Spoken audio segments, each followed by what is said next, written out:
Good morning. Hope you're having a great week. It is Thursday, May 29th, 10:03 a.m. Central Daylight Time, local time here in Oklahoma City.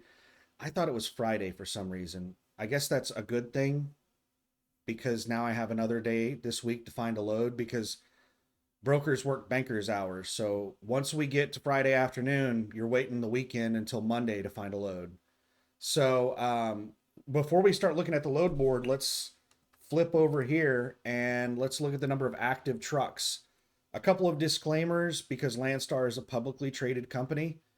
I do not have any kind of insider information. I am a contractor. I am not employed by Landstar. I contract with Landstar. I don't have any insider information that could affect their stock prices.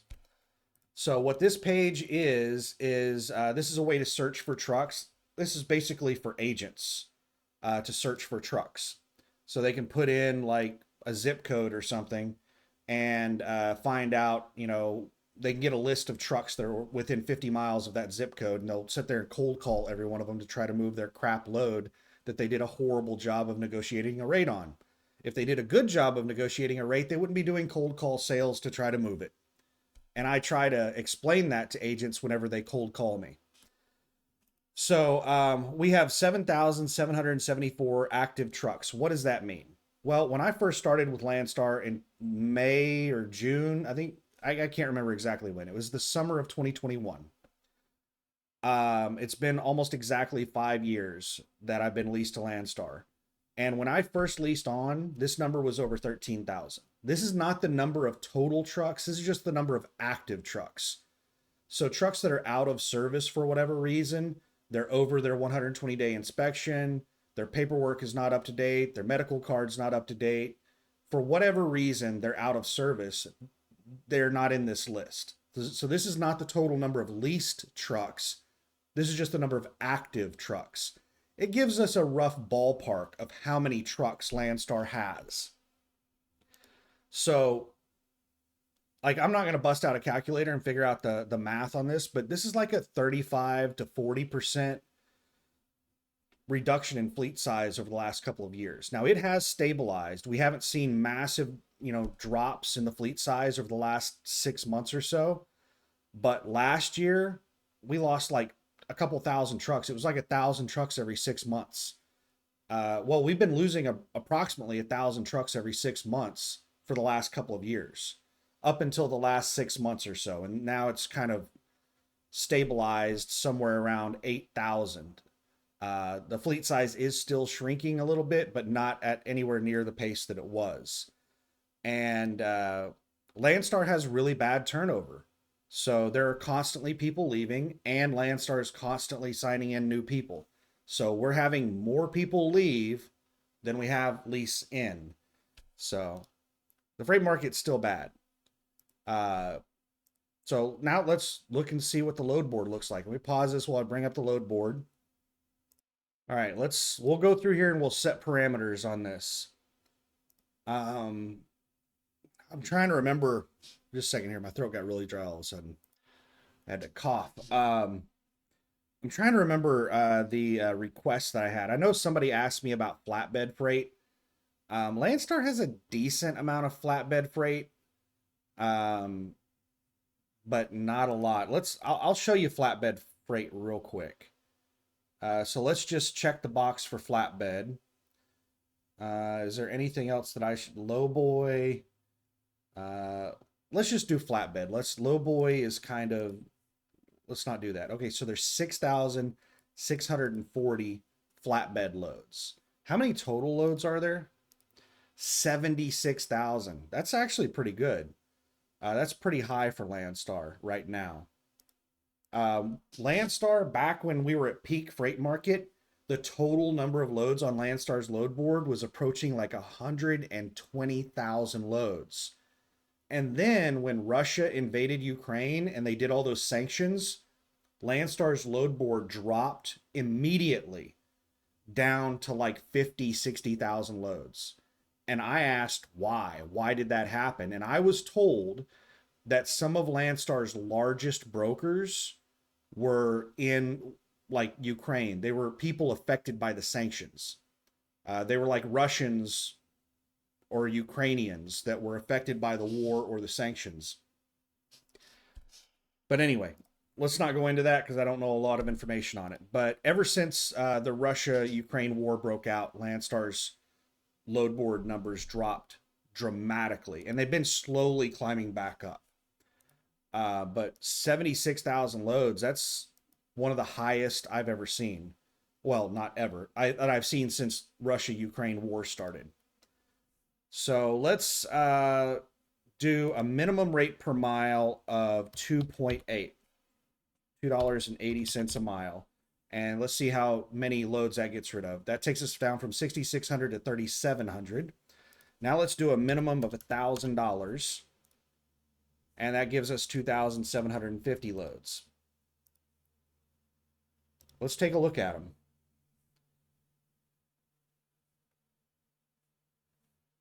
So flatbed loads, what do we got? Flatbed, step deck, flatbed, step deck. So Lafayette, Indiana to Pleasanton, California. It has one extra stop on it. It's machine parts, some type of machinery. 2,290 miles, $393 a mile. Let's take a peek at it and see. There's two of them posted by the same agency. They pick up and deliver at the exact same times, which means that there probably are two of these loads available. Tarping required, call Donovan. So that looks like a pretty good load. Lafayette, Indiana to Pleasanton, California. And they've got a couple of them. All right, let's go back here. Now let's do one other thing. Let's go agent. Let's edit the search. Go to agent and let's do direct shipper. Right now we have 2,747 loads. And let's look at only contract freight, and that takes us down to 561 loads. So Landstar has 561 contract loads. Ooh, I have 19 excluded agent loads. Wow, let's take a peek at these. Who are these agencies that I have excluded? The CIF agency. It looks like every one of these loads is the CIF agency. So for anybody who doesn't know why I have the CIF agency excluded, this is, God, what was her name? Was it Kelly or Amy? I was calling her Amy in the video, but I think her name is actually Kelly. The main agent that's been working for this agency for over 20 years is insane. Like, she is batshit crazy. I just don't know how to describe her other than that.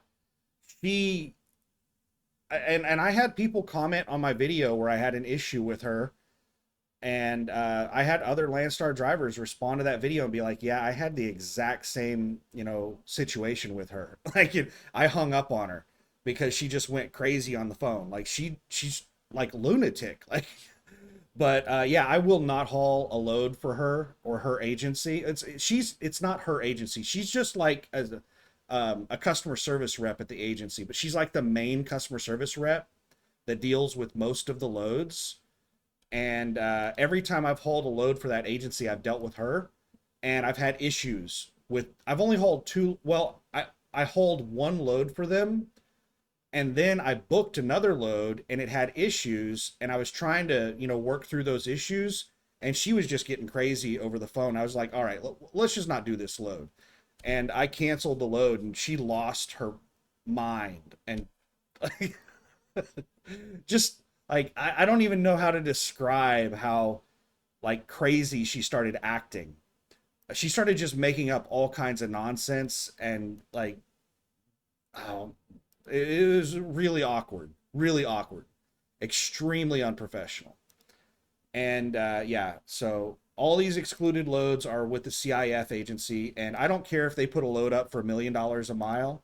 I will not do business with the CIF agency. It takes a lot for me to like blacklist an agency. I think I only have 2 blacklisted agencies, and it's the CIF agency and the DRB agency. Those are the only two that I have blacklisted. So anyway, Chardon, Ohio to Seattle, Washington. I don't know what this commodity type is. LASC LSASCO. LSASCO.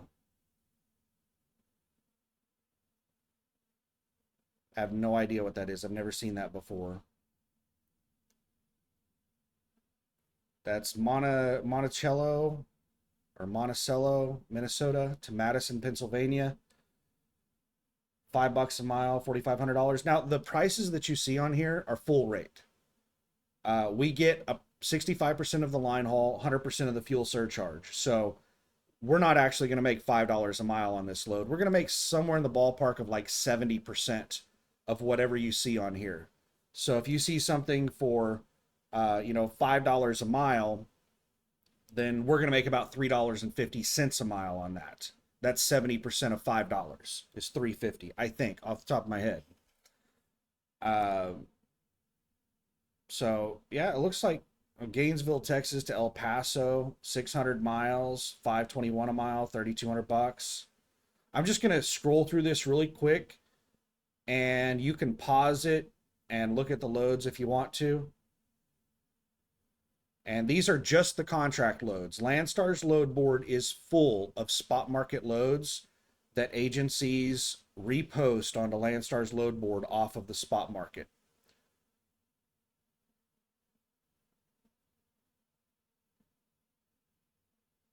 So you're still going to have access to spot market loads on Landstar's load board.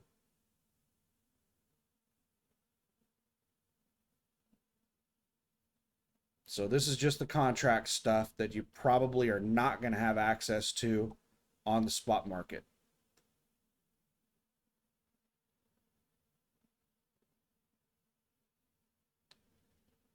All right. Now, let me pause this. We're going to go back and we're going to do a normal van search. All right. We're back at the search parameters. And we're going to do van.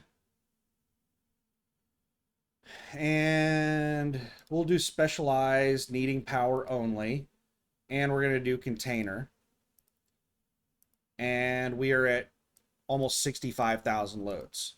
So the vast majority of loads on Landstar's load board are dry van loads.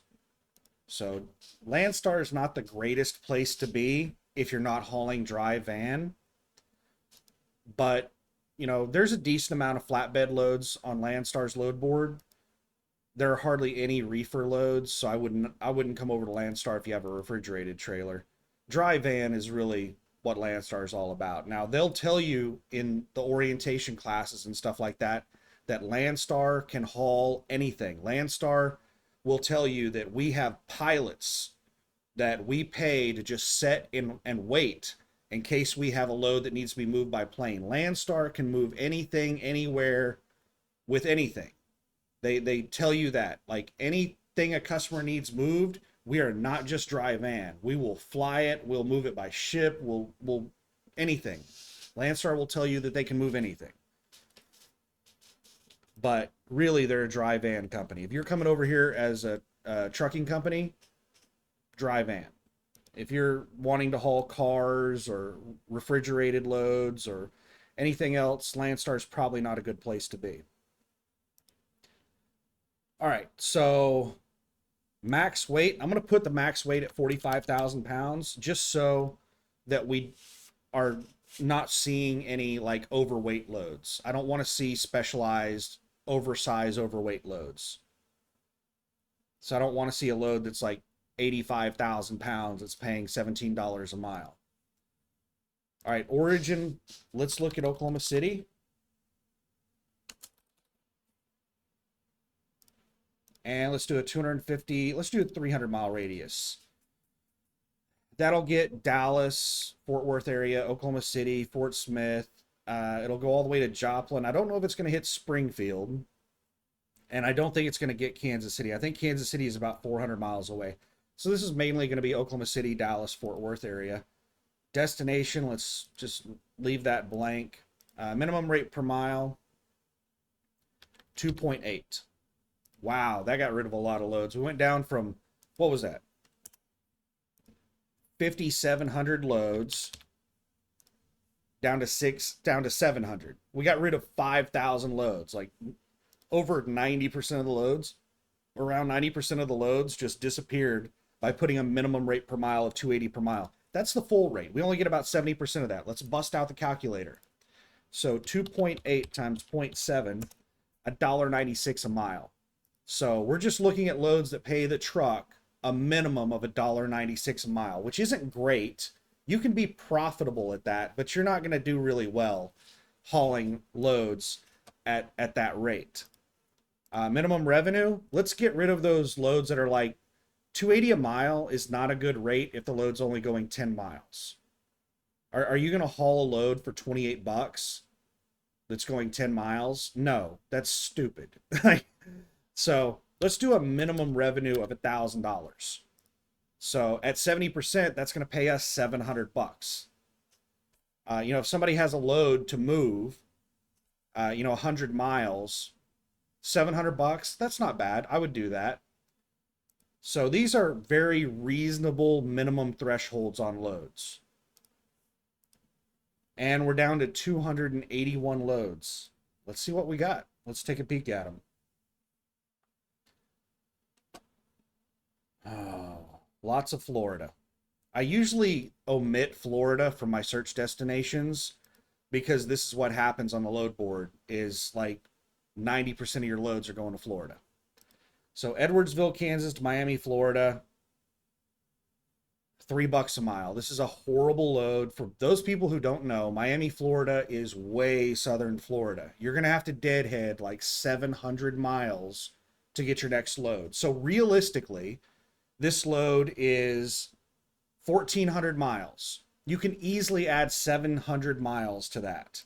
So let's bust out the calculator. So instead of 1,432, this is really plus 700. It's 2,132.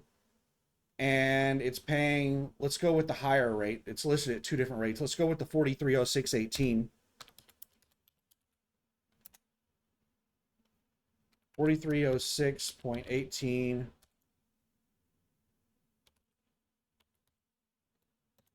This load is paying $2.02 per mile on the full rate. We only get about 70% of that. So times 0.7, $1.41 per mile. So this load going to Florida that's listed at paying $3 a mile, that's $2.10 a mile at 70%. But realistically, this load pays closer to about $1.40 a mile to the truck because of the massive deadhead that you're going to have to do after you deliver this load in Miami. Now, you could haul some, max weight load for 50 cents a mile out of Miami. I'm sure you could find one, but you'll probably end up losing money on that load. You'll make a lot less than the 50 cents a mile because you're going to be setting for extra time to pick the load up, extra time to deliver the load. You're going to waste a couple of days. If you bust out the math on it, it doesn't make any sense to haul cheap freight. It only costs a couple $100 to drive, like 500 miles, 1,000 miles. It's roughly $7 a mile. So for you to go 100 miles, or no, it's not $7 a mile. It's 7 miles. What am I thinking? It's not $7 a mile. It is 7 miles per gallon is what I was thinking. So like 700 miles is 100 gallons. And so what are you paying for fuel? Let's say $3 a gallon. So that's $300 for you to deadhead 700 miles. In the grand scheme of things, $300 is nothing to an owner operator. $300 is negligible. When you're talking about loads that are paying like $4,000, $5,000, $6,000, $300 is nothing. So to haul a load that's paying $1,500 2,000 miles out of Miami versus deadheading 700 miles to get a load that's paying like $3 a mile, and you're making like $6,000 to go 2,000 miles or whatever. Um, I wasn't doing math in my head to see if those numbers add up. I'm just like throwing stuff out there. There are people that have it in their mind that if you have to deadhead more than 50 miles, you're going to go out of business. You can't deadhead to pick up loads. That can't be any further from the truth. Anyone who teaches you that has no idea what they're talking about. They don't understand how to add and subtract. They don't understand basic math. It is much better to deadhead to pick up a decent load than to haul something really cheap out of the spot that you're in. Anyway, let's keep looking through loads here. This is a horrendous load. The Edwardsville to Miami is absolutely atrocious. That's like $1 a mile freight. Columbus, Kansas to Ashley Hall Manor or Monroe, South Carolina. I don't know what that abbreviation stands for. Max weight hazmat, $390 a mile, $4,100. Looks like a decent load to me. The 3rd through the 5th, that's 2 days to go 1,000 miles. That's a solo load. Let's look and see what kind of notes they have on it, because that looks like a really good load. Why would it just be sitting there? Good loads normally don't sit on the load board for very long.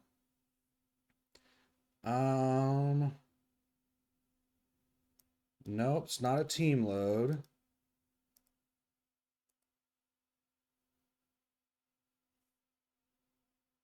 How long has it been sitting on the load board? 16 minutes. Oh, that's why. It's only been sitting on the load board for 16 minutes. So that's actually a pretty good load.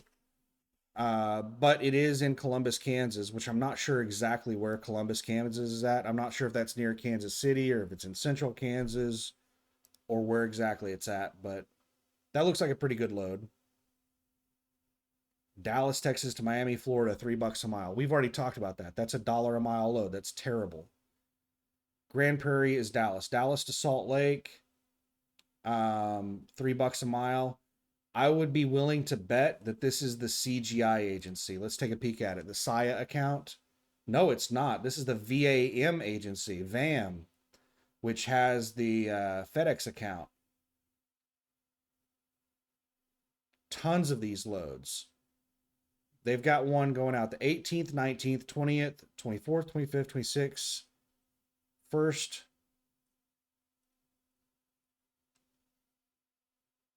So it looks like they have one of these loads going out, like several loads per week going from Dallas to Salt Lake at $3 a mile. They have everything listed at 32,000 pounds, which means that they have no idea what the weight is. What a lot of agencies will do is they'll put the max contract weight on here, which is usually around 42,000 pounds for an LTL. But some agencies like VAM will put what they think the average weight is. Like, what's the average weight that these things weigh? About 32,000 pounds. That's not true. These LTL companies try to get as much weight in the trailers as they can.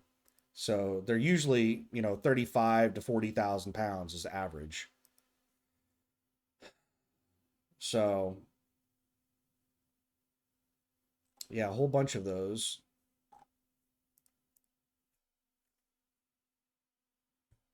And I'm not sure if those are FedEx loads or maybe VAM might be, encroaching on that CGI freight, the SIA account. Maybe those are SIA loads. I know there's a SIA terminal in Grand Prairie. There might be a FedEx terminal in Grand Prairie. There's probably terminals for several different companies in Grand Prairie. SIA doesn't have exclusive rights on Grand Prairie. Florida, Florida, Florida, Florida. All these Florida loads are cheap crap. Anything going to Florida for less than $5 a mile on the full rate is absolute garbage. Unless it's like that off of I-10. It's, what is that? Tallahassee, Jacksonville. What else is up off I-10? Is Pensacola up there? Lake City, or is it Lakeland?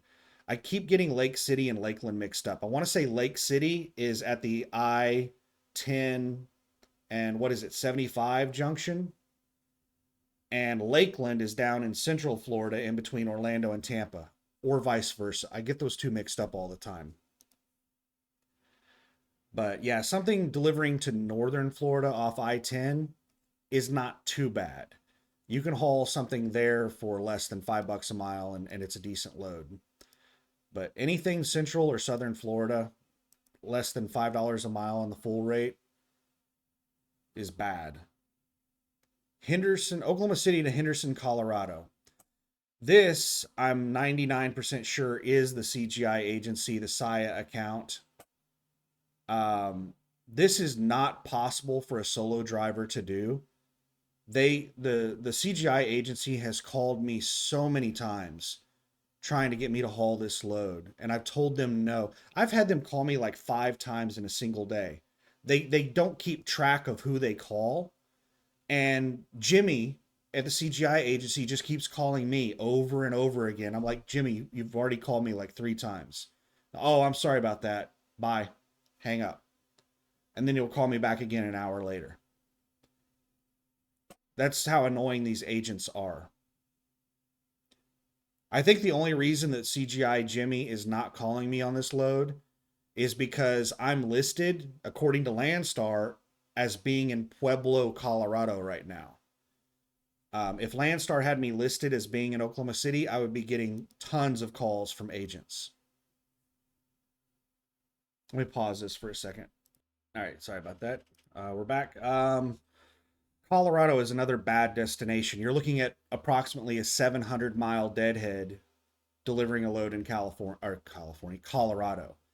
Delivering to Colorado is almost as bad as, it's basically as bad as delivering to Miami, Florida.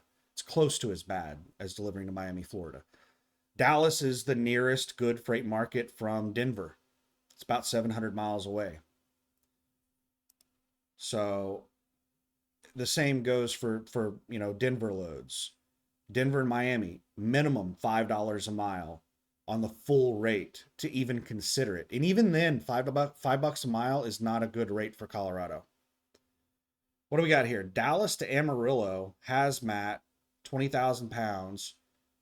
Huge range in prices. Why is there such a dramatic range in prices? I have it set to only show me contract freight.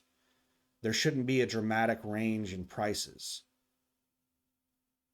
Let's look and see what kind of drama is going on here.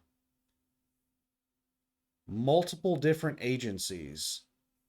Dallas to Amarillo, 20,000 pounds of hazmat.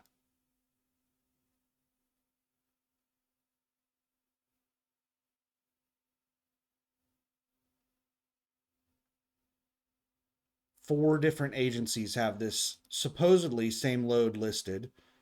It all has the same pickup, almost, well, there are fluctuations on some of the pickup and delivery times.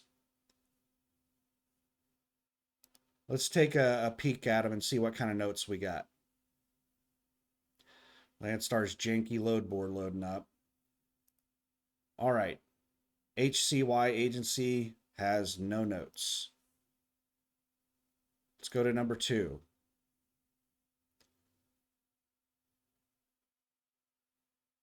Tanker endorsement required. So it's a hazmat tanker. So it's most likely totes.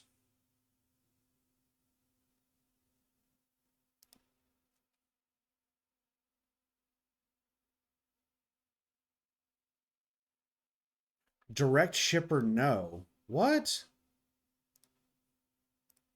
Let's go back here. I could have swore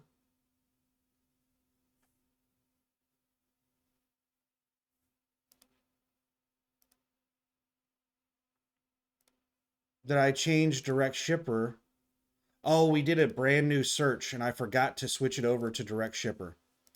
Direct shipper, yes. I was like, man, this is some spot market crap that they're bidding on. Why am I even seeing this? So sorry about that. I forgot we did a new search after the flatbed search, and I forgot to put it over back on only showing contract loads. I hate dealing with spot market loads. There's so much drama with them. Like the load that I just hauled, I didn't get fully paid on that load, and Landstar told me, I asked the agent, like, why didn't I get detention pay on my settlement? And he was like, call Landstar. What? Why can't you just answer my I was going to use a vulgar word, but I'm trying to reduce the vulgar language a little bit because I know some people just don't like to hear it. But I was like, well, why? Like I did not like the agent that I dealt with on the last load, the chip load that I hauled to um, Pueblo from I don't even remember what state. It was Minnesota. I can't remember where I picked that load up. Somewhere in Minnesota. Can't remember. I want to say the town started with a P. But I asked him why I didn't get paid for detention on it, and he told me to call Landstar and ask them. It's like, okay. So I called Landstar, and Landstar was like, oh, we don't pay you detention until the customer pays us. I was like, okay.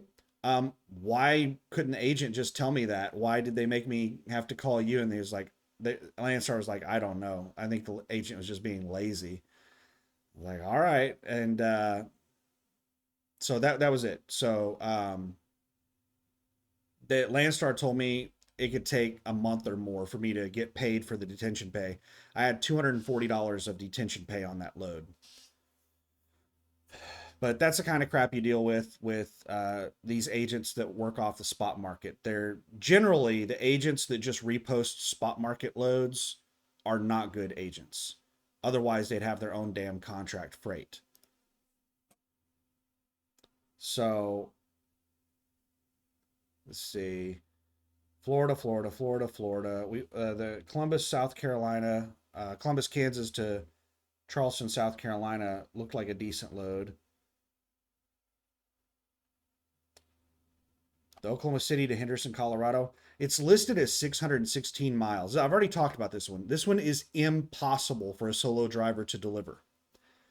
It is, you have to do it in one single drive shift, and the mileage from address to address is 720 miles, if I remember correctly. It's 100 miles further than they have it listed here.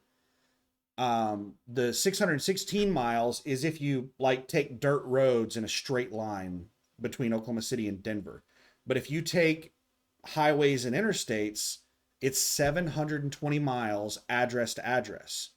Well, then you need another 10 to 20 miles to pick the load up, and then another 10 to 20 miles after you deliver the load to go find a place to park.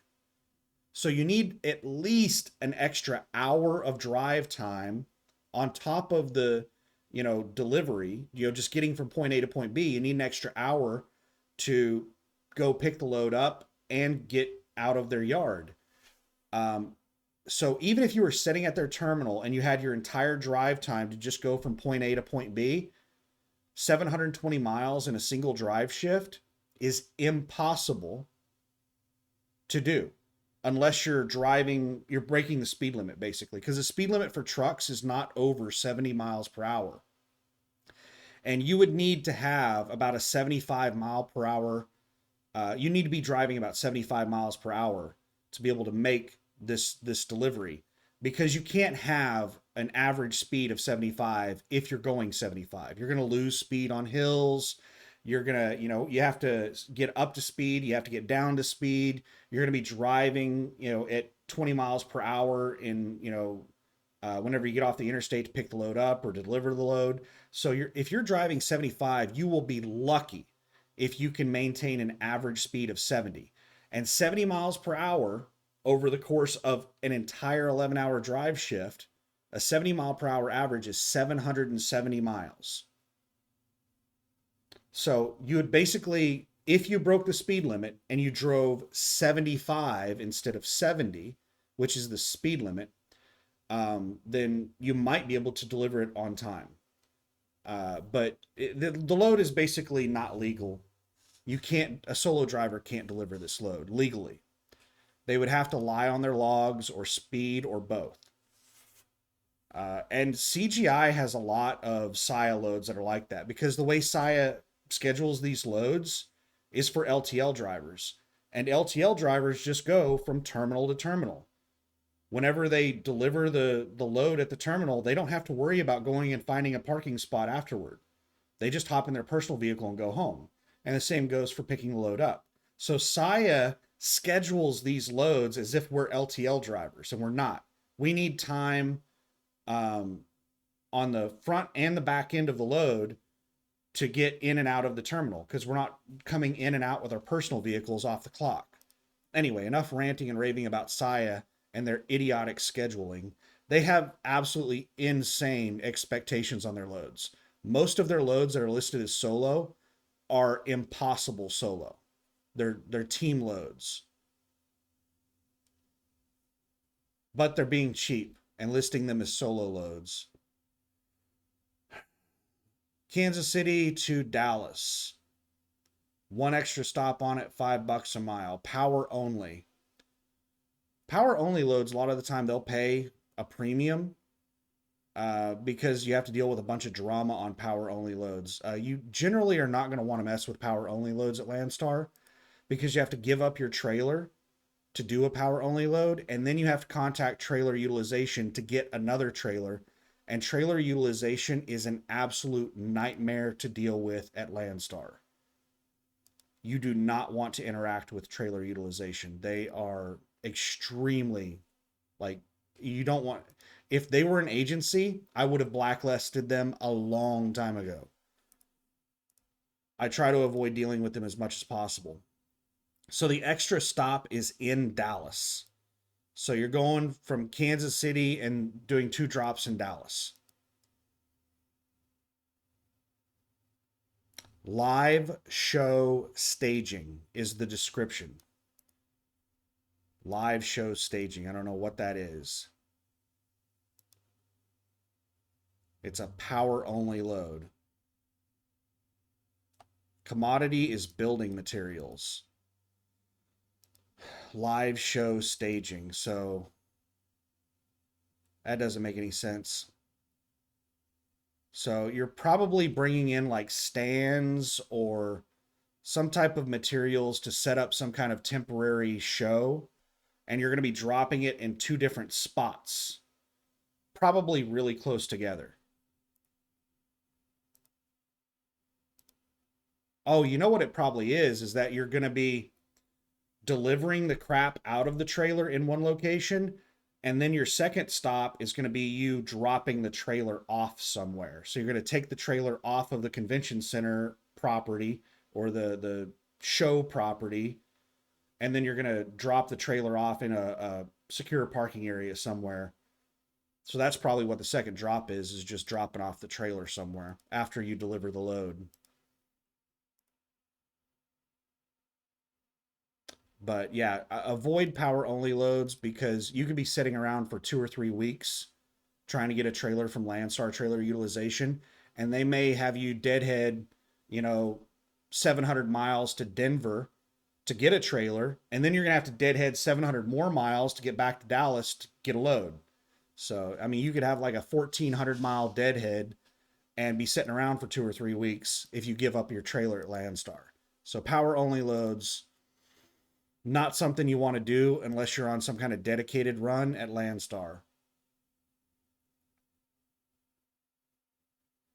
All right, I'm just going to skim through here really quick, and you can pause it if you want to look at the loads.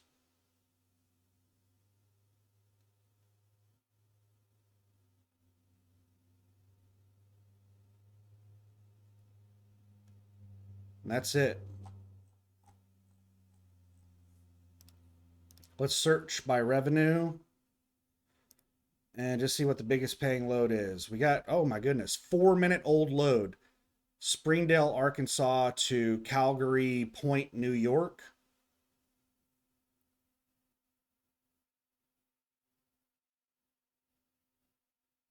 $5 a mile. It has 6 extra stops on it. These are extra stops. It doesn't count your final delivery. So it has a total of 7 deliveries on it. Let's take a peek at it. This is looking like a good load. When does it pick up? It picks up tomorrow at 2 p.m. and delivers June 5th through the 6th. It has a like a 36 hour, 24 or 32 hour delivery window. All right, 2 drops in Virginia, 1 in DC, District of Columbia, 1 in Pennsylvania, 1 in New Jersey, 2 in New York. Direct shipper, no touch. Delivery dates and times are flexible. Ask for Tracy. No way in hell am I touching this load. Let's look at the map. Oh my goodness. Oh wow. um yeah, this is bad. So you're picking it up in northwestern Arkansas, Springdale, Arkansas, and then your first delivery is just north of Richmond, Virginia, which isn't bad, Ashland, Virginia. Then you're driving into Washington, D.C. and delivering a load, which Washington, D.C., for people who don't know, I have never, ever been in the Washington, D.C., Baltimore area. And the reason is because the Washington, D.C., Baltimore area is the worst traffic area in the entire United States. I refuse to go into this area. So you're going to be making a delivery into the Washington, D.C. area, which is a horrible place to be with a truck. Then you're going to drive up. You got to drop just outside of Philadelphia. And then you're going to drive up to New York City. And you have 3 drops in the New York City area.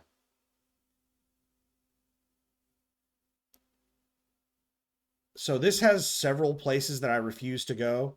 I will not do loads in the Washington, D.C., Baltimore area, and I will not do loads in the New York City area. So this is paying a premium, but I would not touch this load. You're going to be dealing with a lot of drama. You're probably going to be dealing with a lot of tolls and a lot of paid parking.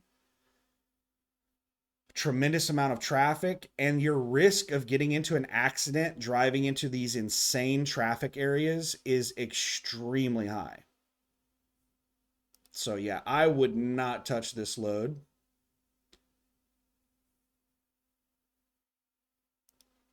But let's see how long that load sets on the load board.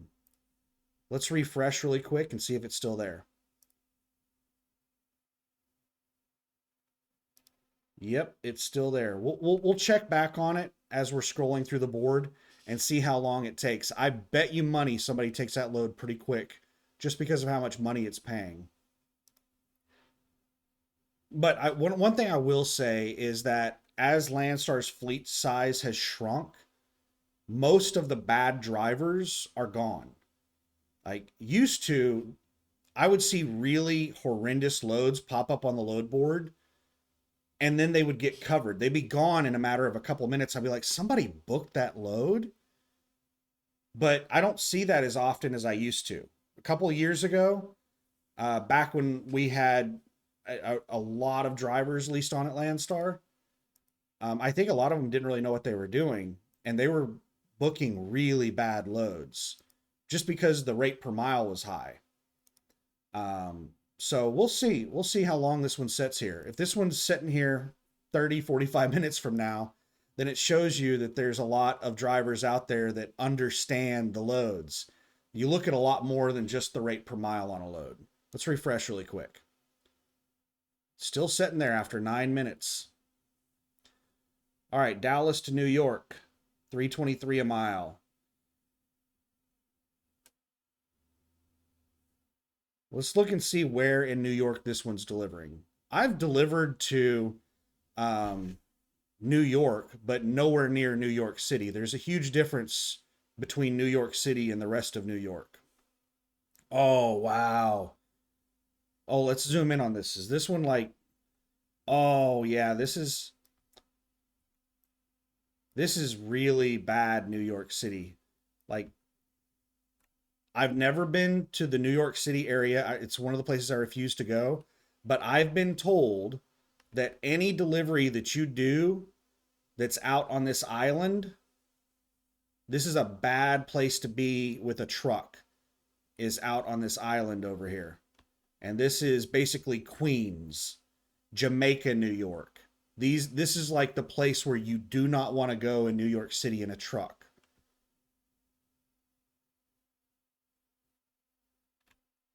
So yeah, this is a really bad load. That is a horrible price for a load going to Jamaica, New York, Queens, New York. That is a terrible rate. All right, Florida, Florida. Cheap loads going to Florida. We've already talked about the Columbus to South Carolina, the Kansas to South Carolina load. That one looks decent. Florida, Florida, Salt Lake City, Grand Prairie to Salt Lake City. These are the VAM loads. The VAM agency has tons of these loads. They're not very good. They're not bad. They're mediocre loads. Salt Lake City is not a good place to be looking for a load, but it's not a terrible place to be either. There are worse places to be looking for a load. But to lure me into taking a load to Salt Lake City, you need to pay a bit of a premium. And this $3 a mile is not enough of a premium to lure me into Salt Lake City. Florida, another $3 a mile going to from Missouri to Ogden, Utah, which is basically Salt Lake. Florida, Florida. I need to exclude Florida. There's just so many Florida loads. Mesquite, Texas to Louisville, Kentucky. All right, I'm just going to skim through here and see if I see a good load.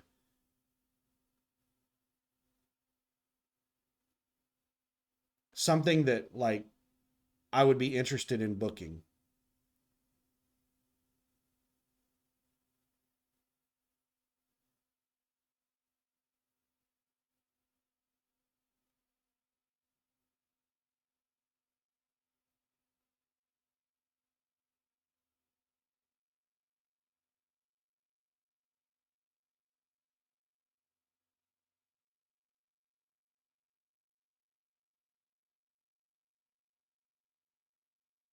So anything coming out of Oklahoma City that's paying a reasonable rate catches my eye.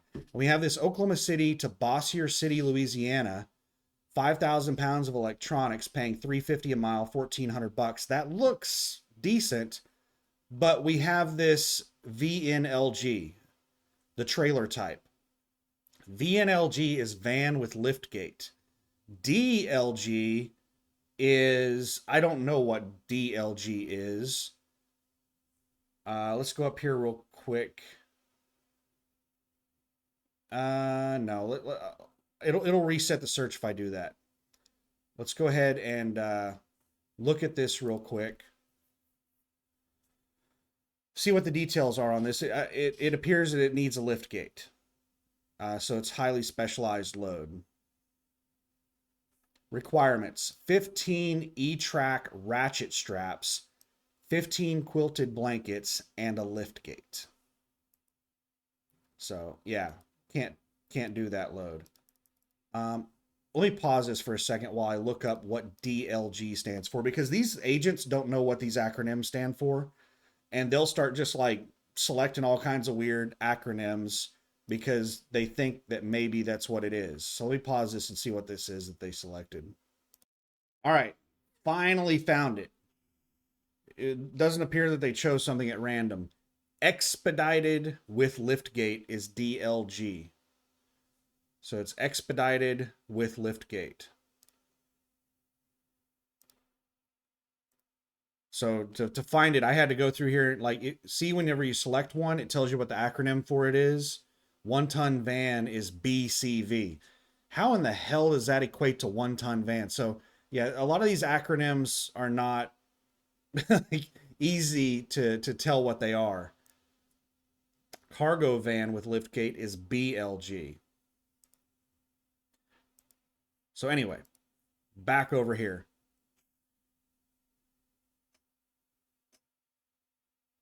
And this that South Carolina load that I was telling you looked decent. I just got a load alert on it because they increased the price on it from $395 a mile to $405 a mile, and now it meets my load alerts. It must have gone to over $4,000. Let's scroll up here to it. Where's that? Where's that? Here it is. No, I should have gotten a load alert on it before. because it's $4,000. I have my load alert set up to a minimum of like 280 a mile and a minimum of $4,000, and this is already at that.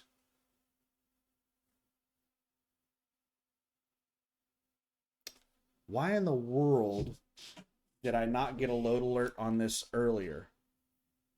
Actually, you know what? I may have gotten a load alert on it yesterday, and a max weight hazmat load going to South Carolina is not tempting to me. It's not something I want.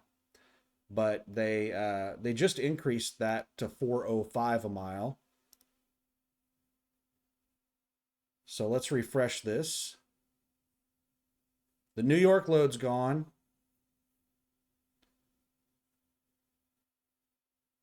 There it is. Still listed at 395 a mile. Yep, still listed at 395 a mile. They told me when I went through the cabs class last year that this load capacity board refreshes and it updates faster than the old load board or the app, the phone app. They said this updates first before everything else. That doesn't appear so. It appears that the phone app has updated and this is lagging behind by who knows how long.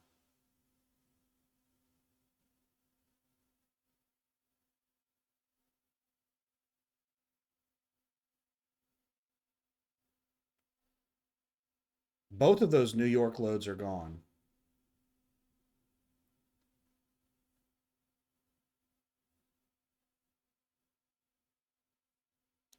Let's maybe I need to sort it. Maybe it screwed up the sorting. No, yeah, they're still there.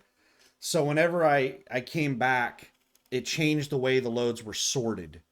Whenever I went back to the main screen, this is one of the janky things about this new load board.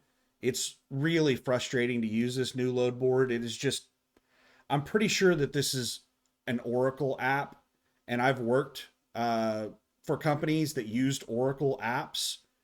Um, the Oracle has tons of different names for their apps, Siebel and all kinds of different stuff.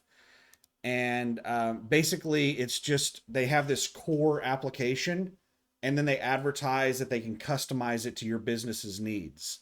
Well, because the application is not designed for your business needs, it is just bloated with all kinds of crap. Like, imagine Oracle is selling this application, this product to 5,000 different companies. And those 5,000 different companies have 5,000 different needs.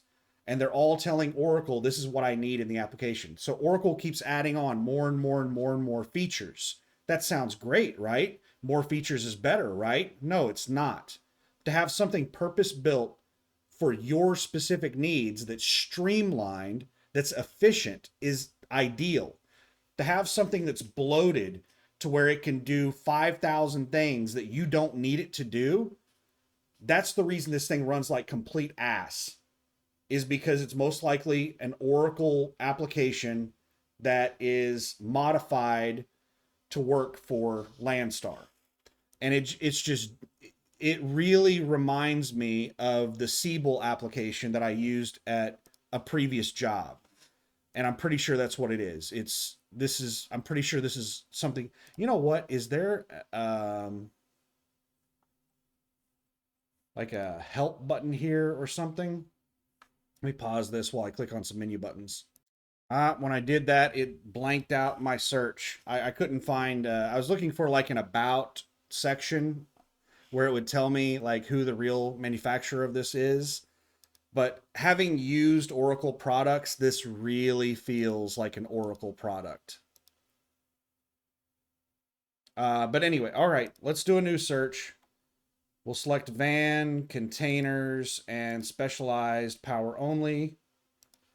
Max weight 45,000. And let's look out of Portland. That's one of my places that I go to all the time. Let's do a 250-mile search. So that'll get Portland and Seattle. 377 loads. Now let's do direct shipper, yes. So only contract loads. I don't want to see spot market crap. Only 24 loads. And I haven't even set like minimum rate per mile or anything yet. Ouch, that's bad. That's horrible. Let's do a search with just these parameters and see what comes up here. Just got another load alert. Springdale, Arkansas to Mount Vernon, Washington at $3.78 a mile. WAU agency. $9,000 load. Picks up the 31st, 2 days, has 11 extra stops on it. 2 drops in Colorado, 2 in Utah, 3 in Oregon, 4 in Washington. Direct shipper, no touch. Delivery dates and times are flexible.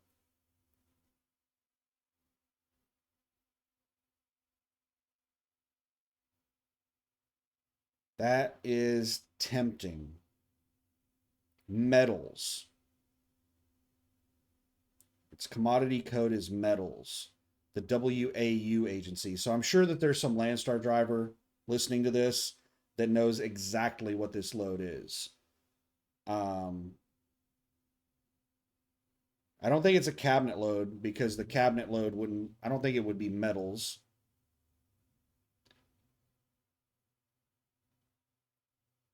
And cabinet loads are usually driver unload. And this is specifically listed as no touch.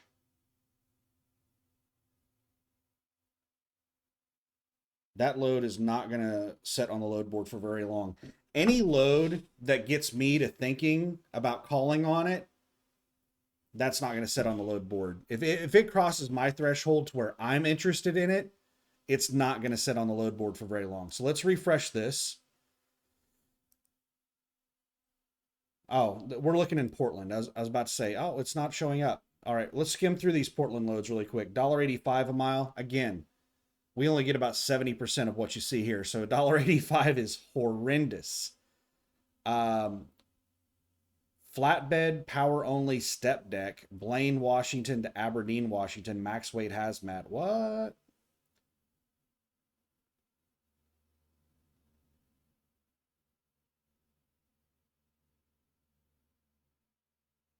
And most of these loads are the SUL agency, which posts tons of multi-stop loads. Grants Pass, Oregon to Lathrop, California. I think this might be the cabinet load.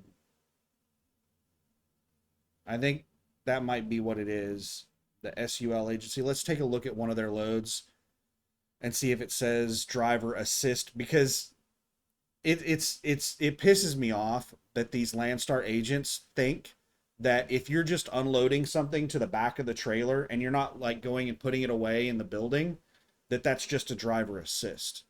No, that's not a driver assist. That's a driver unload. If I'm unloading the product to the back of the trailer, or I'm taking something from the back of the trailer and putting it into the trailer, I'm loading and unloading. That's not assisting. Assisting is like, whenever they're taking paper rolls off the trailer, I'm picking up the mats, the anti-slip mats, and tossing them over on a pallet so that the forklift driver doesn't have to get off the forklift and pick up the mats after every, paper roll they pick up. So me picking up the 5 or 6 mats off the floor and tossing them over on a pallet, that is a driver assist.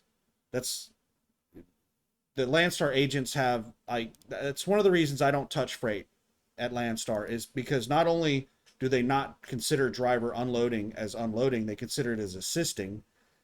They don't pay much of anything for even driver unloads. I think they pay $50 for a driver assist, and a driver unload is only like $150. Like, I made more money than that working for Swift 20 years ago. When I started trucking with Swift Transportation 20 years ago, the standard driver unload was $80, but I got paid $200 to unload Dollar General loads. So even Swift 20 years ago paid more to unload a trailer than what Landstar pays today. It is absolutely, like, I don't touch freight at Landstar. It's a joke. I don't do it. So yeah, this is driver assist to tail. So they're calling this a driver assist. This is a cabinet load where you have to unload the trailer at every stop, and you get paid $50 to unload the trailer. And there's a whole bunch of extra requirements where you have to take pictures at every stop and all kinds of other weird crap. I've never done one of these loads. I never will do one of these loads. They are absolutely horrendous loads. All right. And that's what almost all these loads are. It's the SUL agency. Tons and tons of these just horrible cabinet loads. What else we got here? Independence, Oregon, from the THI agency. Consumer goods or appliances. A bunch of light loads around 10,000 pounds going to Salt Lake, Anacortes, Washington, and Auburn, Washington. Those don't look bad. Springfield, Oregon, all the way to Miami, Florida, 3,218 miles, paying $1.72 a mile. That's the full rate. We only get about 70% of that. What's 70% of that? Let's figure it out real quick. This is the reason you have to set minimums. It pisses me off to see these loads on the load board. $1.72 times 0.7, $1.20 a mile. There's a load to go from Oregon to Miami, Florida for $1.20 a mile.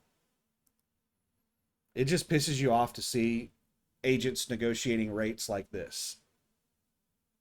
And this isn't the spot market where you can, like, agents will put up stupid rates and you're expected to negotiate with them. You are not expected to negotiate with Landstar agents. You will, like, if you try to negotiate rates with Landstar agents, you're going to confuse the hell out of them. They're not used to negotiating rates because they can't negotiate rates with you. The rate that's posted here is the rate that they have negotiated with the customer. So if you try to negotiate with them, then they're going to have to go back to the customer and renegotiate with the customer. This isn't like a normal spot market broker where they negotiated the rate for $10,000 with the customer and they're trying to get you to take it for $5,000 and you're trying to negotiate with them to get more of that money. And they're like, I can go up to 5,200. You know, that's the kind of dumb shit you deal with on the spot market. That's not the way Landstar works. You don't really negotiate rates at Landstar. And most agents will refuse. Some agents you can negotiate rates with and they'll be like, all right, I'll check with the customer and see if they'll come up on the price. Some agents will do that. They don't like doing that, but they will do that.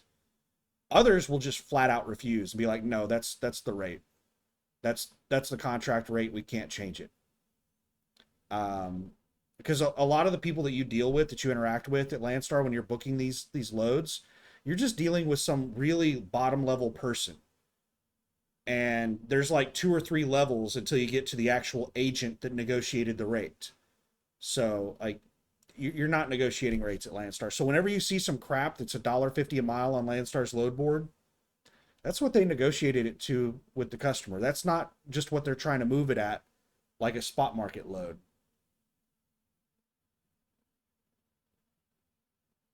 Oh, JQL agency. What do we got going on here? JQL has the Google account. Redmond, Washington to Fremont, California. So Seattle to Fremont, California, 9,900 pounds of electronics, 835 miles, 228 a mile.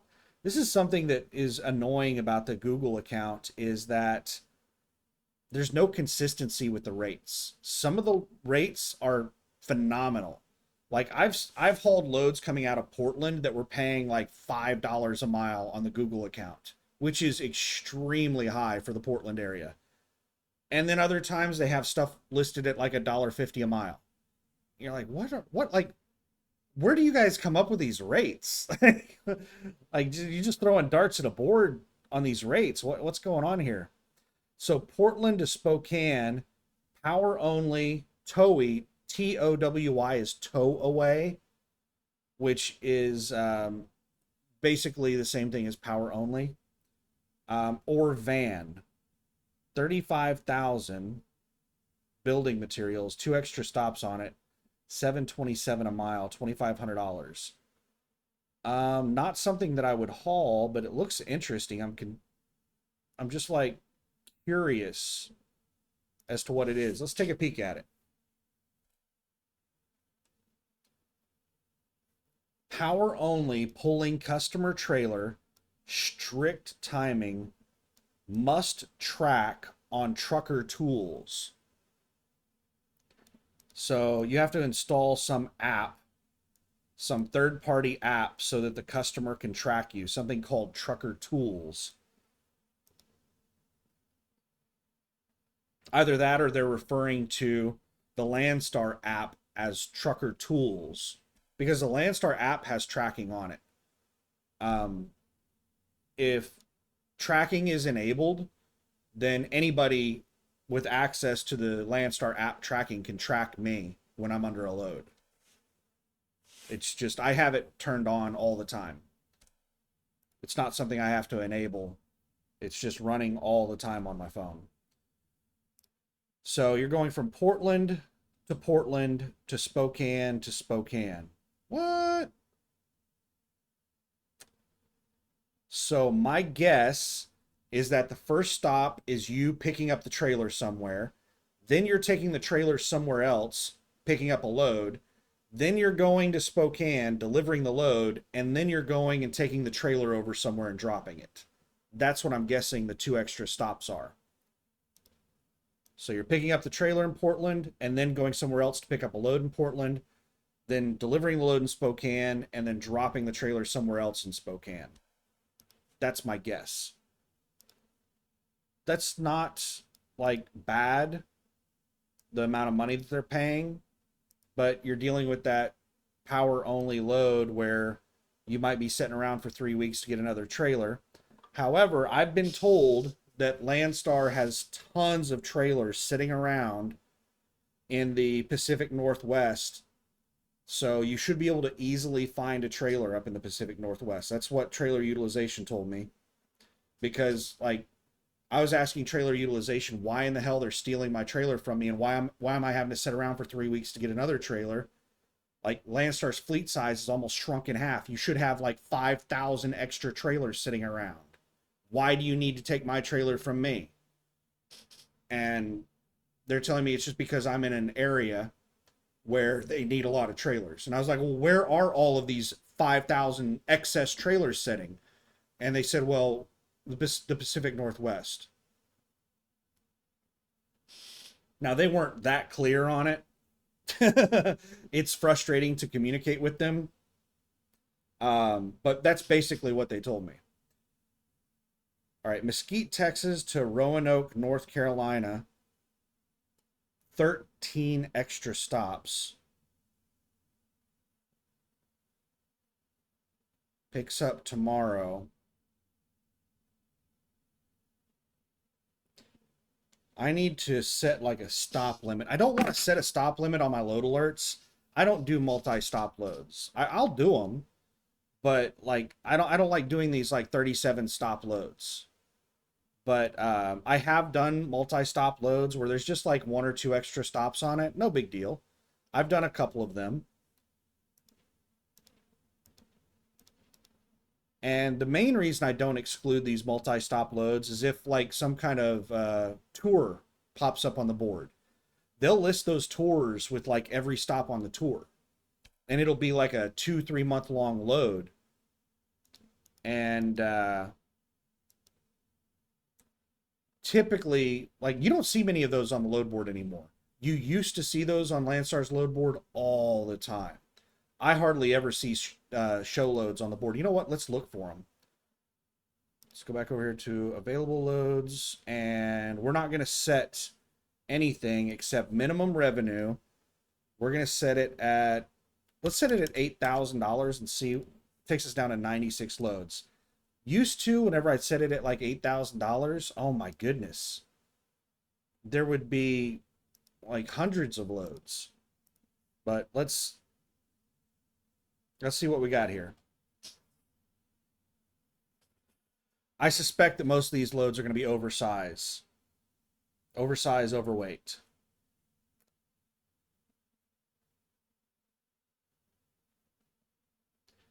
Yeah, this is all like oversized, overweight. Let's edit the search and let's change the trailer type to do van, container, and needing power only. And that took us from 96 or 97 down to 23 loads. And let's do a max weight of 45,000 pounds. Oh, that didn't get rid of any loads, so we didn't have any overweight loads. It was just overdimensional stuff. All right, now let's see what we got. Alaska, Alaska. So we have Chicago going to California. Fairly cheap load that's just massive mileage. It has a couple of extra stops on it. 3,600 mile load, paying $9,400, 263 a mile. Again, we only get about 70% of whatever you see here. All right, here is Anchorage, Alaska for $8 a mile. That's still not good. It's not horrible, but it's not good. For Alaska loads, you need to cut the rate in half because you're probably going to have to deadhead all the way back from Alaska. I've considered taking a load to Anchorage before, and so I started monitoring the loads coming out of Anchorage, and there was, like, I sat there for like 2 or 3 days with load alerts set up on Anchorage. Not a single load was posted coming out of Anchorage. So you're probably going to have to deadhead 3,000 miles all the way back. So just cut the rate per mile in half. So $8.34 a mile, $4 a mile is a decent rate. But you only get about 70% of that. That's still a decent rate. But you also need a liftgate trailer. It's a VNLG, van with liftgate. And here, these people are trying to move a load to Anchorage at $386 a mile. Oh, that's just horrendous. Just I've never hauled a load to Anchorage or to Alaska in general, but based off what I know, you need to use the same rule of thumb for loads going to Denver and Miami. Cut the rate in half, and if it's still a good rate whenever you cut it in half, then it's a decent load. Because you're going to have massive deadhead mileage. You're basically going to run, double mileage on the load.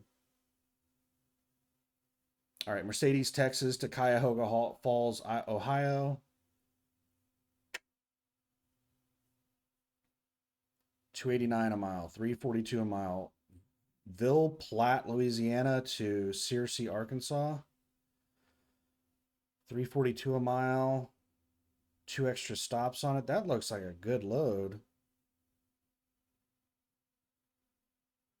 See, 5 days, 2,600 miles. That's possible for a solo driver. I forgot to select no teams, so we might be seeing some team loads in here. Let's click on this one and see if it's a team load. It looks like it's plenty of time for a solo driver to do it. No, it's not a team.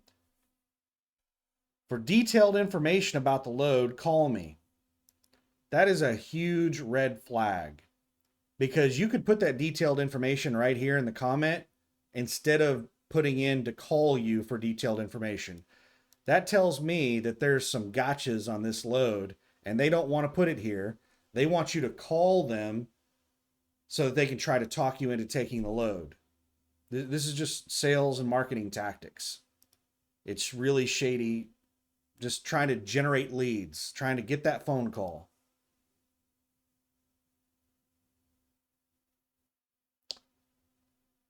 LA to Long Island, New York. $390 a mile. $11,000.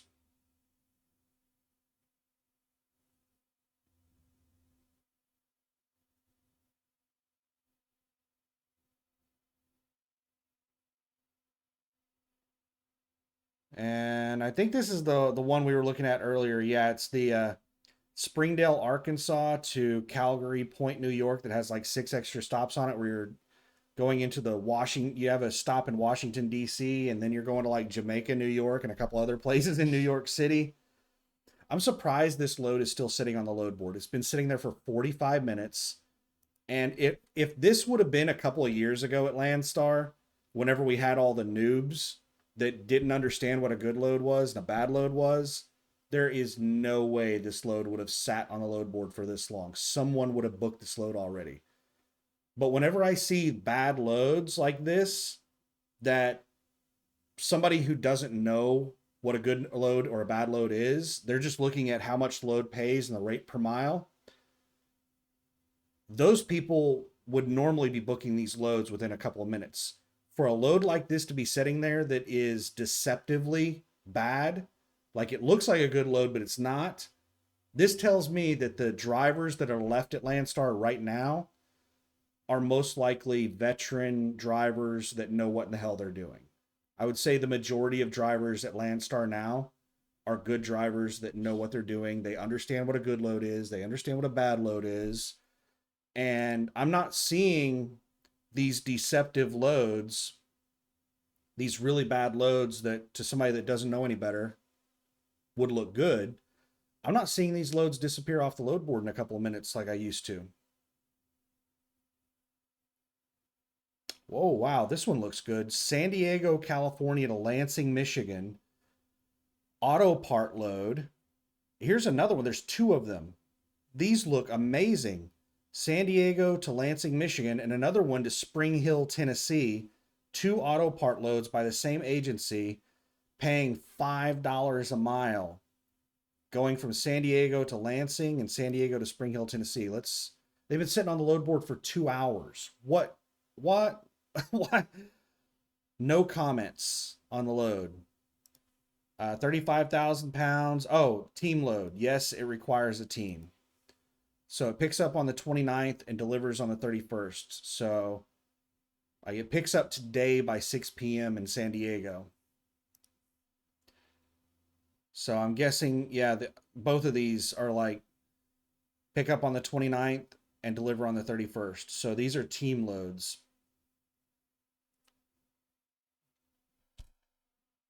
I've heard teams can do really well at Landstar. There was a man and a woman. I don't know if they were married or boyfriend, girlfriend. I don't know what their situation was, but they had a pretty big YouTube channel. And I used to watch their YouTube videos, and they were a team at Landstar, and they were doing really well at Landstar.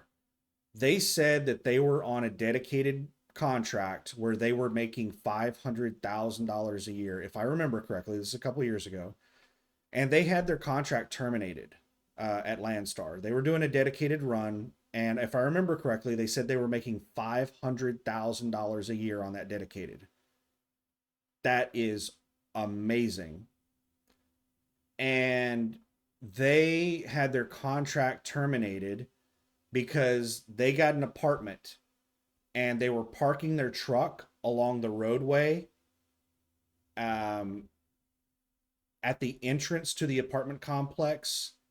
I don't know the details of what exactly it looked like or whatever, but basically it was like on the shoulder or something along the roadway at the entrance to the apartment complex.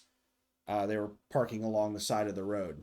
And Landstar has extremely strict parking policies. You are not allowed to park in like a no parking area at Landstar. You're only allowed to park in legal parking areas for a truck. If you are ever caught at Landstar parking illegally with one of these trucks, there's no discussion. There's no warning. It's just immediate contract termination. And I think it's a lifetime ban. I don't think you can ever come back to Landstar. There are certain things that you can do where you can come back to Landstar. Like in my orientation class, when I first got on with Landstar, there was a guy in my orientation class that got caught in California playing on his phone while he's driving down the road. California Highway Patrol gave him a ticket for using his phone while going down the road. Landstar immediately terminated his contract, and he could not come back to Landstar for 3 years. As soon as his 3 years was up, he applied for Landstar, went through the qualification process, signed a new contract, and he was in my orientation class. He was the happiest person in my orientation class because for the last 3 years, He's been trying to wing it at other places other than Landstar, and his 3 years was finally up, and he was I love being around happy people. I don't consider myself to be like an overly happy person, but I like being surrounded by people that are in good moods, people that are happy. And this guy was just so like so excited, like so happy to be back at Landstar. Oh my goodness. He told everybody his story. Like he was, telling like he was just so incredibly like happy to be back at Landstar. I can't it's really hard for me to convey. Like this guy was so it was like a kid on his first day of school. The entire like 2 days of orientation or 2.5 days, however long orientation was, he was like a kid in a candy store, like excited. First day of school, excited. And he was an old guy. He's like, I want to say he was 50s, 60s. I call people in their 50s and 60s old. I'm almost 50 years old. But yeah, he was, oh my goodness, he was so happy to be back at Landstar. Um, that kind of tells you what it's like out there, what the other options are like. Based off all my research, Landstar is, I have my issues with Landstar. It's not perfect. I have a lot of problems with Landstar, but if I found someplace that was better than Landstar, I would go there. I actually considered like shutting down my business, selling my truck, and becoming a company driver and getting on with like one of the supposedly top company jobs, like get on with Walmart or something like that. But after doing a dedicated for Walmart for a week, there is no way in hell I would ever work for that company. I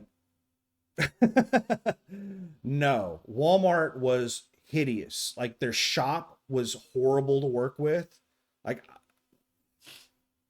one of their trailers, I had to put it into the shop, I think 3 times before they finally fixed the damn issue. It had an audible air leak on one of the auto airlines.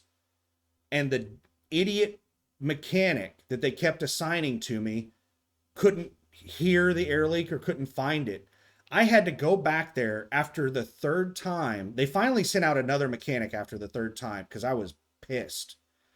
And finally, the second mechanic they sent out on the third time, he went back there and looked. I told him exactly where the air leak was at, and the thing is that it would only leak if it was in certain positions, and the mechanic was too stupid.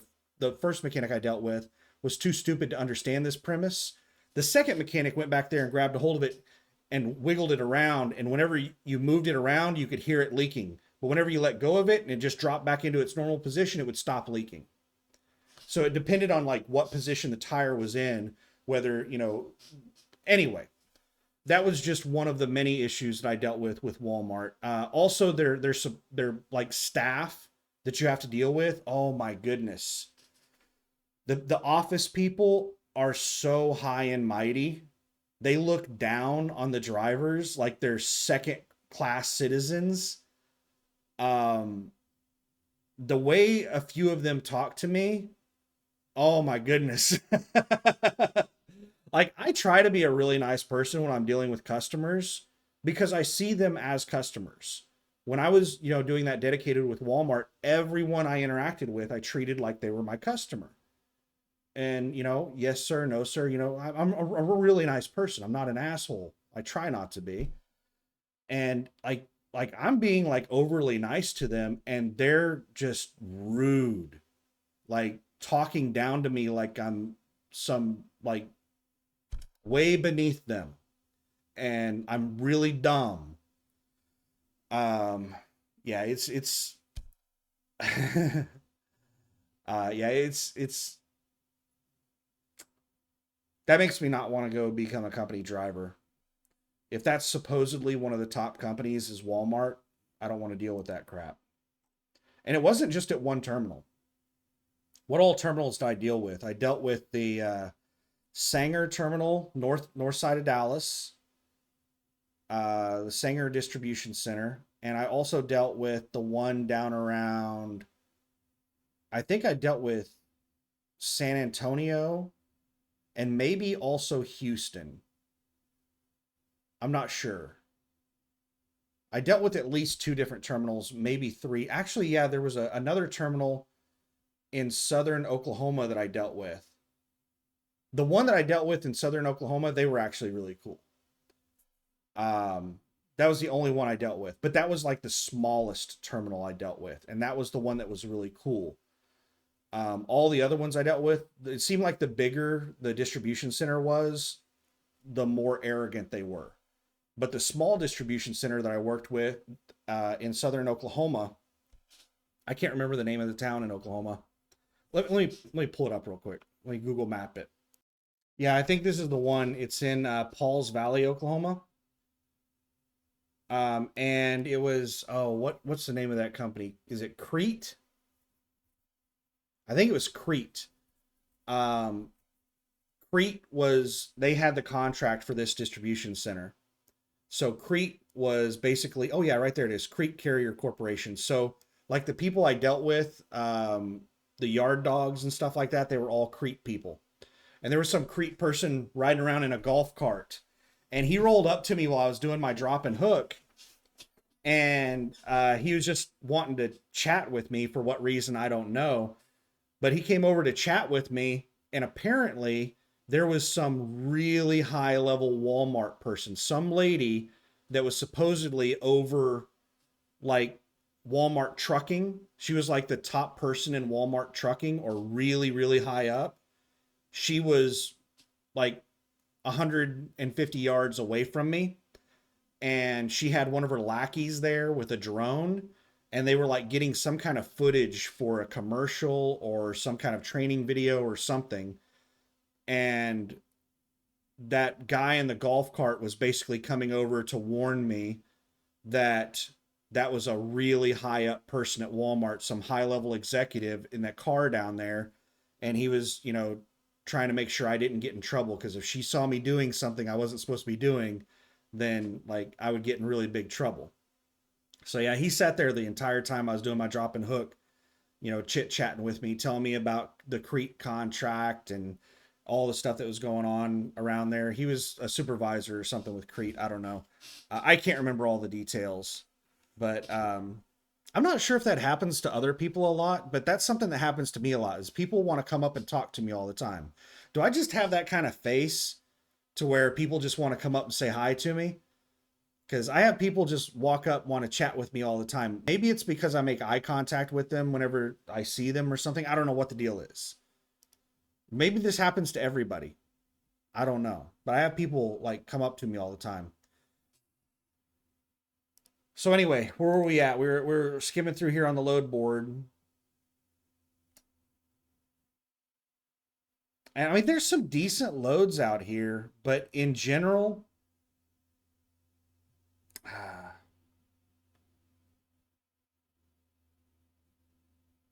in general, the load board is bad.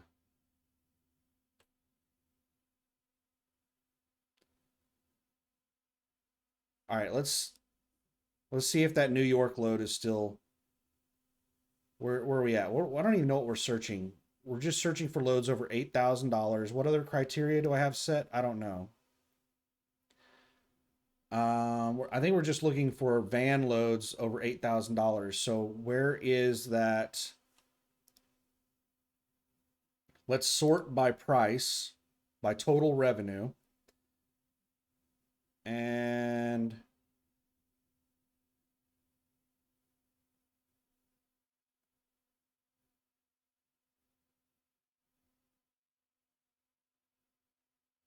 where is that New York load at?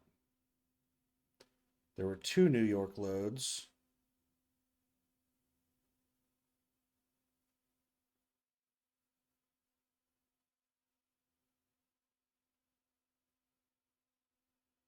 Did they get covered?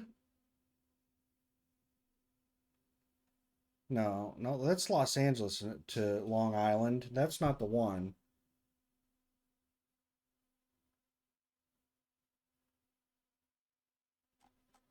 Let's see what my search parameters are. It's just a minimum of $8,000.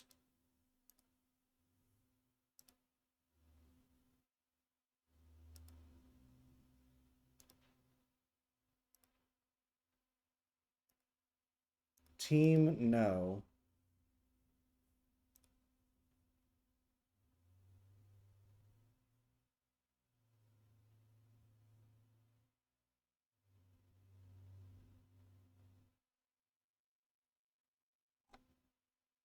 Were those loads not over $8,000? I thought they were over $8,000.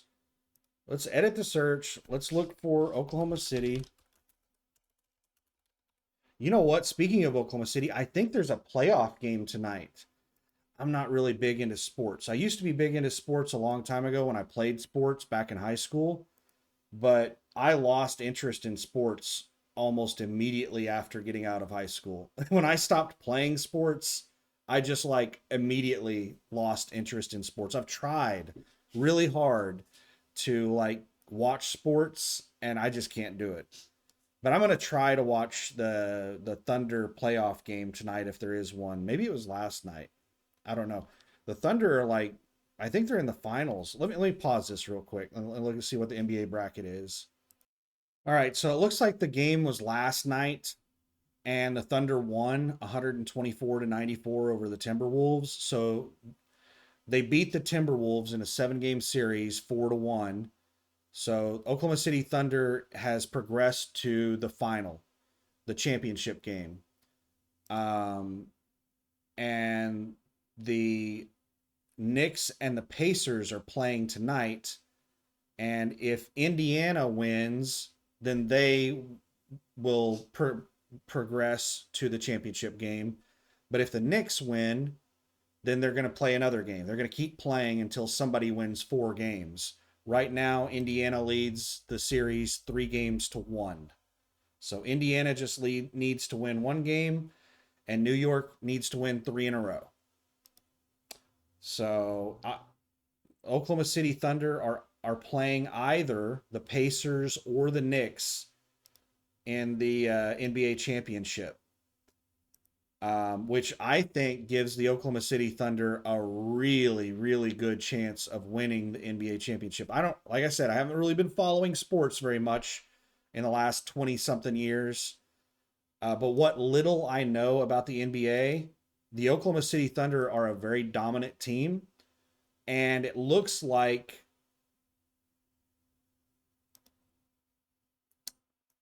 they have rolled through.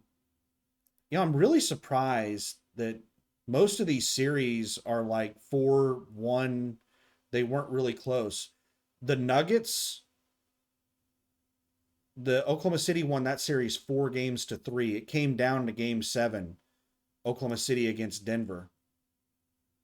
Are the Nuggets still in Denver? I don't even know if the Nuggets are still in Denver. Um, but the Nuggets are one of the best teams in the NBA, and Oklahoma City already beat them. Um, but I don't think the Knicks or the Pacers, either one of them, are as good as the Nuggets. So Oklahoma City is probably going to roll through whoever wins this series. They're probably going to roll through them like 4 games to 1.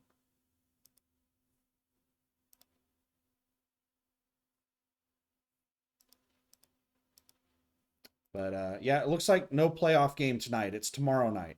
No, wait a second. It's not tomorrow night. It's on June 5th. Oh my goodness. So the Oklahoma City Thunder are not playing until next Thursday since they beat the Timberwolves so fast in their series. They get a week off. So, hmm. Now I'm kind of hoping that the Knicks push this to a game 7. That way, whoever wins between the Pacers and the Knicks are going to be, they're not going to get very much rest before the finals. There's people from both sides. Some people say that, having a week off before the championship game is good because it allows you to rest your players up. Other people make the argument that it's bad because players, are able to relax. They get out of that mindset. If you have a week off, then you're no longer, in that you're no longer in the zone.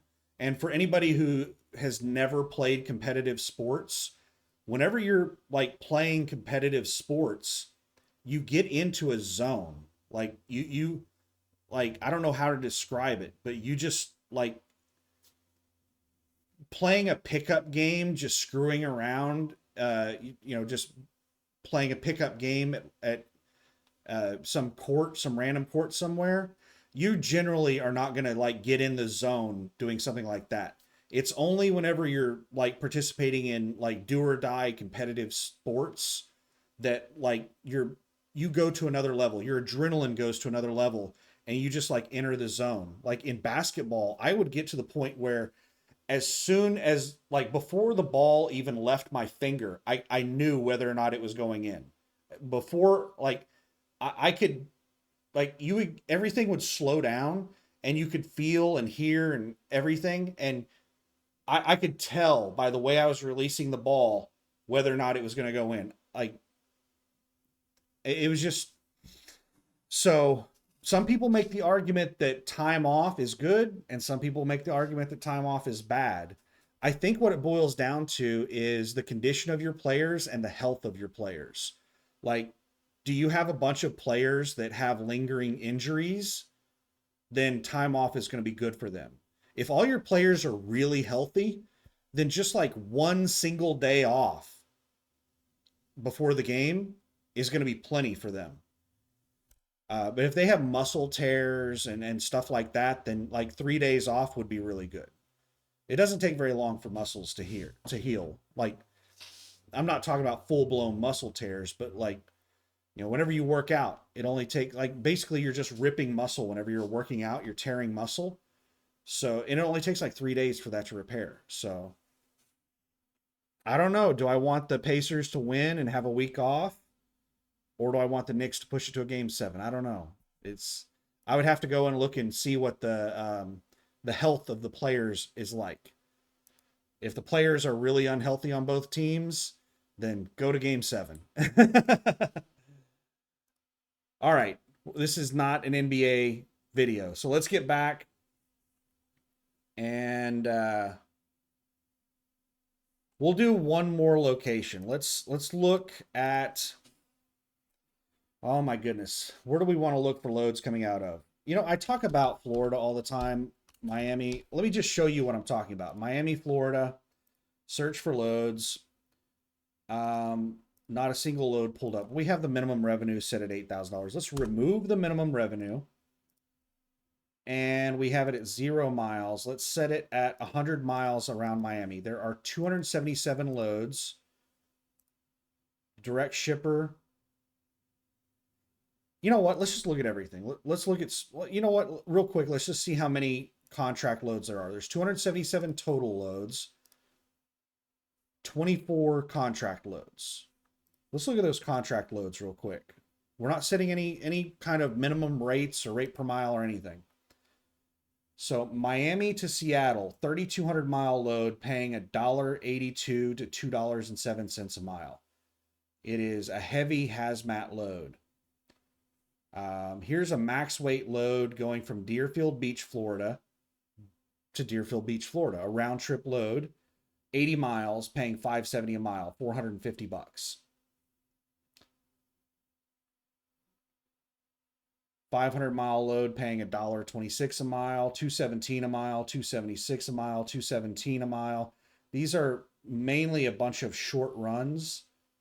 Here's a 1,500-mile heavy hazmat load paying $217 a mile.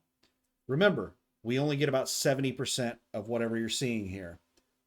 $217 a mile is not bad if you're getting that gross to the truck. But for you to get $217 a mile, it needs to pay over $3 a mile. It needs to pay like $3.10 to $3.20 a mile on the full rate. So this is only paying you like $1.50 a mile gross to the truck, which is below the operating cost of most trucks. Basically, anything that you see here that's below $2.50 a mile is below the operating cost of most trucks, to give you an idea of how bad these loads are. So yeah, $1.15 a mile going 644 miles, $1.42 a mile going 1,400 miles, 1339. $2.55 a mile, but it's only going 157 miles. Like these loads are bad.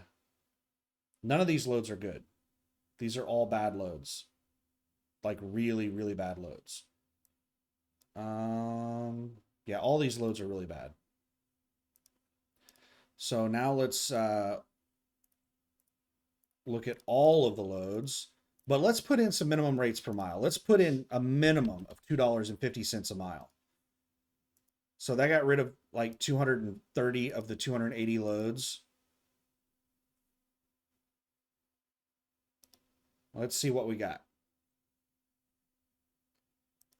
All right, now every single one of these loads are low mileage loads. So they're paying over 250 a mile, but they're only going like 80 miles. 25 miles. Here's one for 254 miles.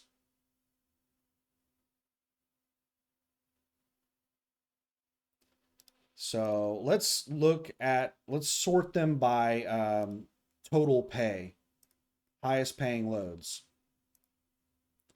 So the highest paying load on here is $4.15 a mile, paying $950. Max weight, 45,000 pounds, consumer goods, going 229 miles from Riviera Beach, Florida to Ocala, Florida. That is not a good load. It'll get you from southern Florida to central Florida or north central Florida. Ocala, Florida is pretty far north in Florida. So this might not be a horrible load just to get you, a couple hundred miles north in Florida to make $700 to get from Miami up to north central Florida. That's not bad. I might take this load. Let's see if there's any other weird stuff with the load. No. Picks up on the 29th and delivers on the 29th. Oh my goodness, same day delivery. This load isn't that bad. It is a max weight 45,000 pound load.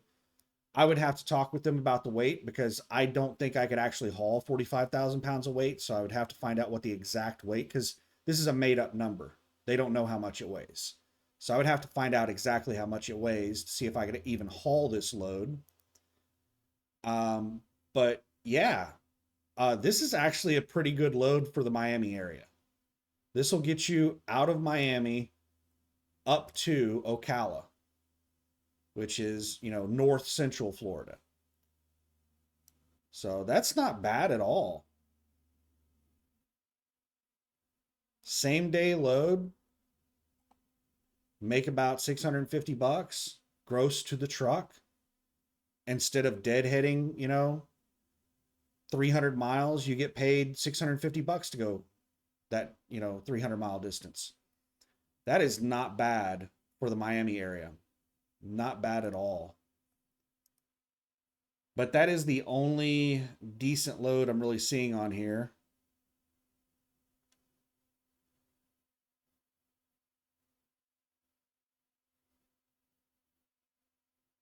All the rest of them look pretty bad.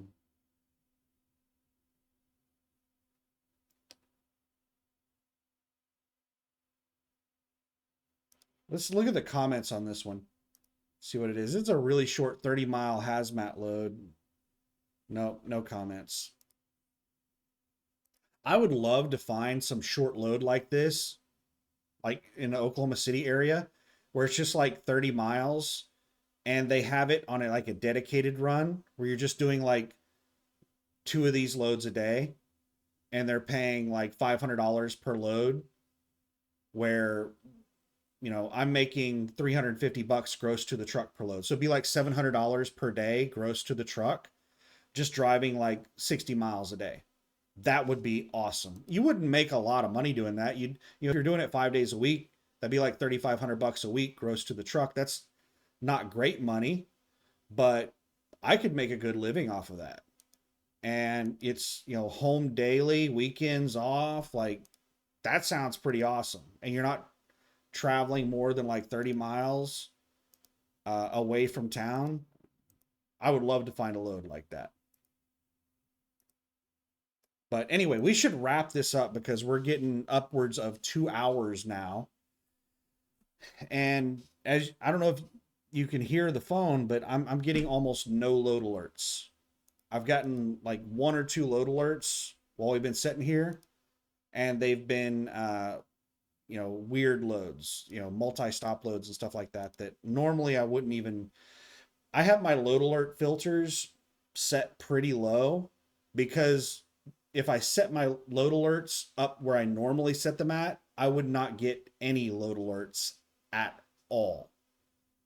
So I'm having to set them down so that I know that they're still working. If you go like 4 days without getting a single load alert, you're like, man, is this thing even working?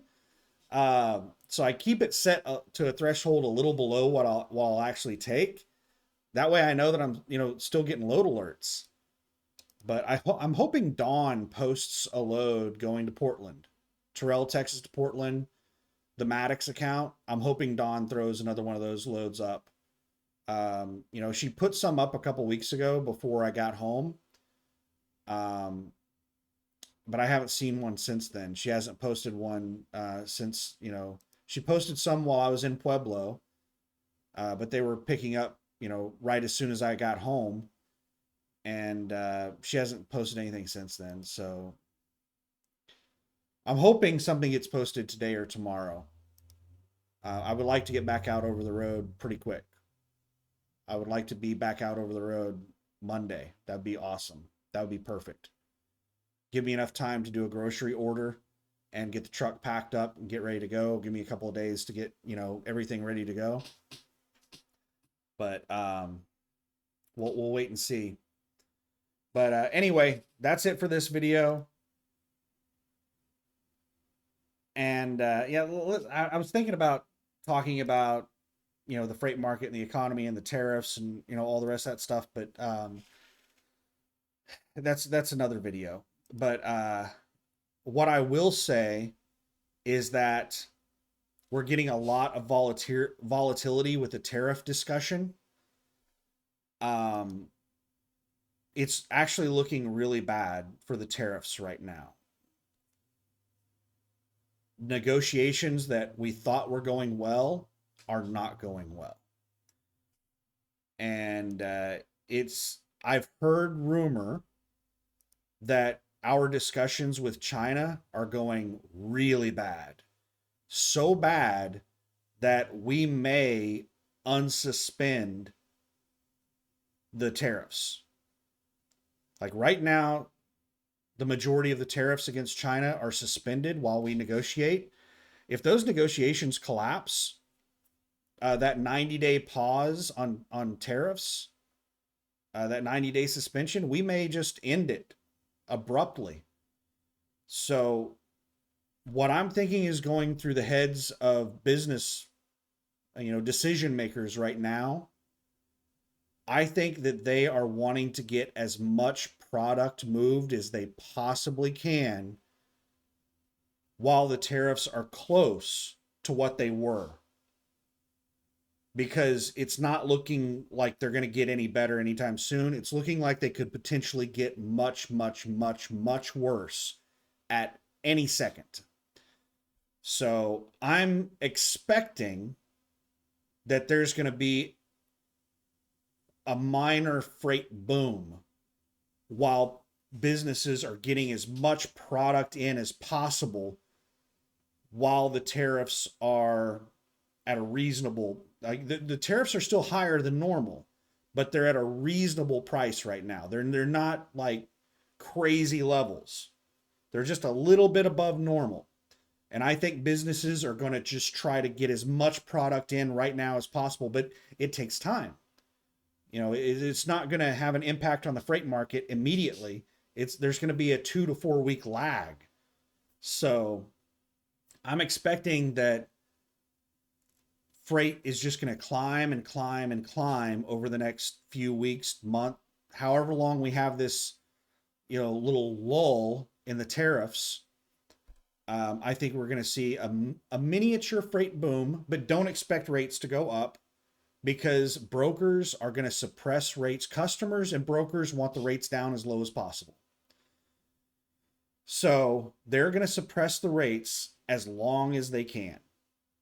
Desperation is the only thing that causes the rates to come up. And I don't think this is going to last long enough for customers or brokers to get desperate enough to raise the rates by anything significant. So we might see a lot more loads. It might become a lot easier to get decent loads, but I'm not expecting, the rates to go up significantly. So the next few months might be decent.